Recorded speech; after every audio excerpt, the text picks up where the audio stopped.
Guys. Hello guys, good evening. Sa magkama ko og content guys.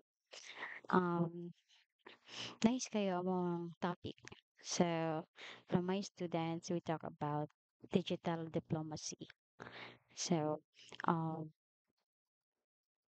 cool ba kayo bitaw kay my students are professionals. So, I think he's an engineer, and our topic is more on about digital literacy and diplomacy. So, uh, I never thinking. Lisod siya at first. Lisod among topic. Pero ako, maminaw lang jud ko. My way of connecting to my students is my active listening skills. So, for me, this is what I always do. Na dili mo ko mag-prepare sa klase. Di ko ganahan mag-prepare bitaw ka ng mag-study and in advance bitaw ko kay I don't know what is the what's the mind of my students. So, okay ba unsay iyang idea po. So, maminaw lang ko unsay iyang reaction, sa iyang opinions. Then, after that, mag-back up comments or mag-back up questions ko. Then, i-relate po na ako based on my idea.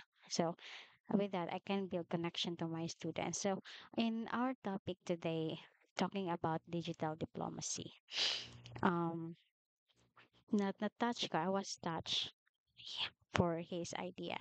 Ayun siya, everyone should always hold the diplomacy, especially now that we are run by social media, different social media through internet. And daghan kayong mga challenges karon, especially about spreading fake news, fake information.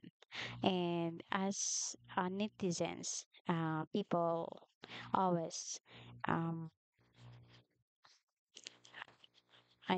people always following social media platforms like Facebook, TikTok, and YouTube. So, and Instagram, Twitter. So, daghan kayong mga klase-klaseng mga post and we should always be aware. Okay. Now, there is always disadvantage and also advantages.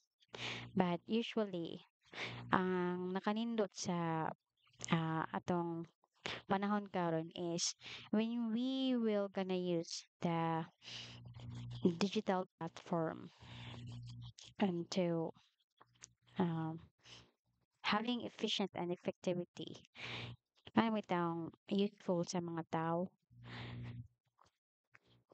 There's a tendency na we can create unity and not hate. Ang nakakuan man gud karon sa panahon nato, kung unsa bitaw trending sakyan. For example, uh, oh, dili na ako i-mention ang trending karon. Pero ng kasagaran, personal information, ah, kanang nabitay i-post nga ah, personal feelings or unsa pa da nga mo trend niya ang ubang mga tao mosakay sa unsay trending. So tendency imbis ang conflict between the three of them or third party mo daghan na siya imbis dali ra mahil kung istoryahon unta mo samot siya kay daghan mang makisawsaw and and instead of like reconciliation nag-build up siya og division and conflict musamot hinuon. So for us, in our lesson, um, I realize nga every one of us should always hold digital diplomacy. We have to be always literate. Mm, social media. literacy. Okay, okay. If we know how to control, if we know, if we think first before we comment, and if you, you're for me, you're not allowed to comments a post, especially serious post, if you don't know the person. Kung wa ka kaila sa tao, di ba? Di ka pataka ng comments kung wa ka kaibaon sa tinuod nga istorya, di ba? So that is about diplomacy. So controlling, being tactful. So, mao to. So, loading ko guys. Okay. Na-amaze ko sa ako estudyante kay it's been time that we never talk each other. So since the time that I opened my slot tonight, 1 hour, and him, I was delighted to see him and conduct lessons.